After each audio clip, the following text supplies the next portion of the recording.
In 1875, Thomas Edison discovered something strange. Sparks jumped between machines with no wires. Signals passed through walls. He called it etheric force.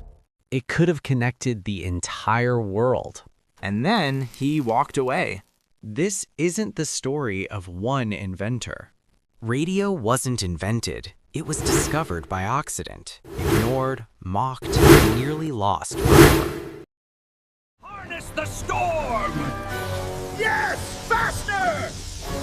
We're going back to the 1800s, where the biggest inventors were in a race to control nature itself. And right in the middle of it is Thomas Edison. He's getting paid by the super powerful Western Union to upgrade the telegraph. But something insane keeps happening. He's using a machine that makes sparks, and across the room, a totally separate machine sparks at the exact same time. Every single time. It wasn't random. It happened every time. Edison, being a genius, started messing with it. He found this weird force could travel through walls with no wires. He even sent a signal from one room to another. His actual notebook shows he sent a signal between two metal plates, basically the world's first antennas. Edison thinks he's found a brand new force of nature. He calls it etheric force. Newspapers are going crazy.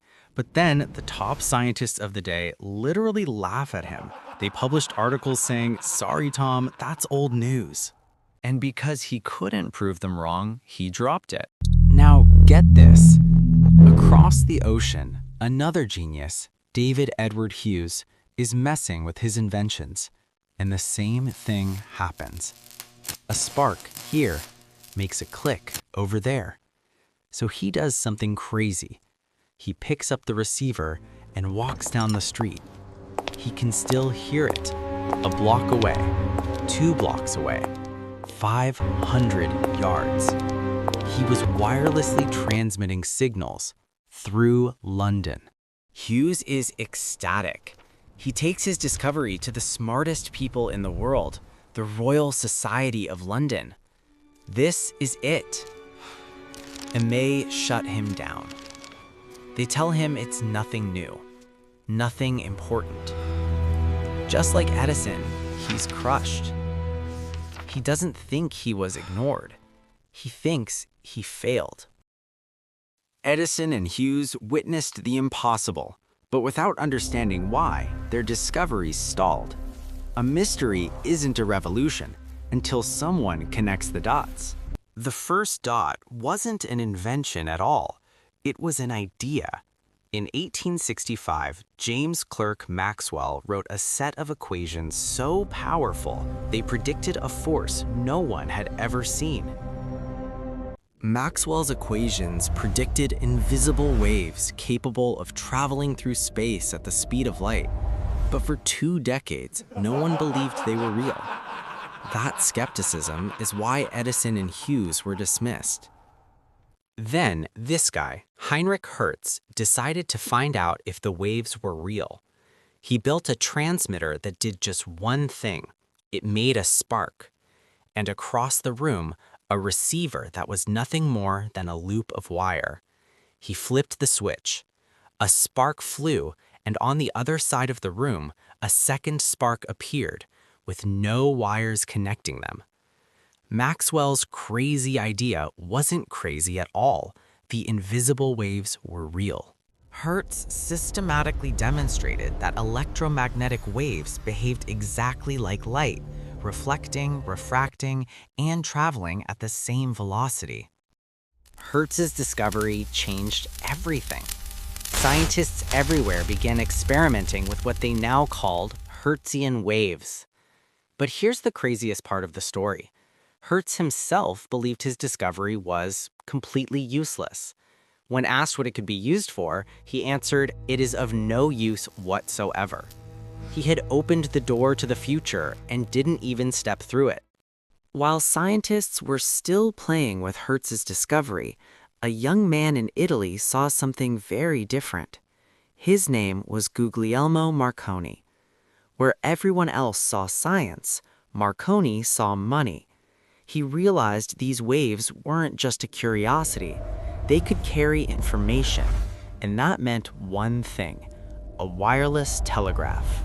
Starting in 1894 in his attic, he took everyone else's inventions and just started upgrading them like crazy. Marconi's biggest breakthrough wasn't a new machine. It was a simple idea. He grounded the antenna, and suddenly, the signal didn't just travel, it exploded. By 1895, he was transmitting over a mile. Italy wasn't impressed. So, in 1896, Marconi packed up and moved to England, the world's greatest naval power.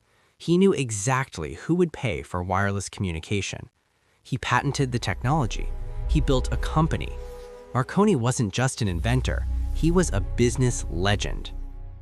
Marconi's next challenge was something everyone said was impossible: sending a signal across the ocean. Critics said the Earth itself would stop it, that the planet's curve would block the signal. Marconi had a different response. Watch me.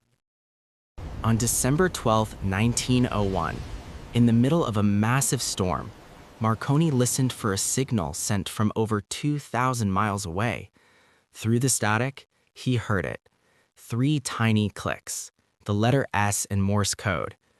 He had just sent a radio signal across the Atlantic Ocean. The world was never the same again. But radio was still just beeps. Turning beeps into voices happened completely by accident. An inventor named Reginald Fessenden had a better idea for a transmitter. On Christmas Eve 1906, he told sailors at sea to listen in. They were expecting boring Morse code. Instead, they heard a human voice. It was Fessenden himself. Then he played a song from a record player, picked up his violin, and played "O Holy Night." He read from the Bible, and finally said, "Merry Christmas." Can you imagine being one of those sailors, suddenly hearing a voice fall from the sky? That night, radio stopped being a machine and became human. It was the world's first radio broadcast. The final piece of the puzzle, the invention that put a radio in every single house, was the audion tube.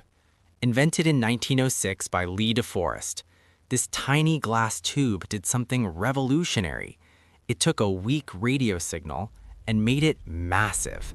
It was the world's first electronic amplifier, and this unlocked everything.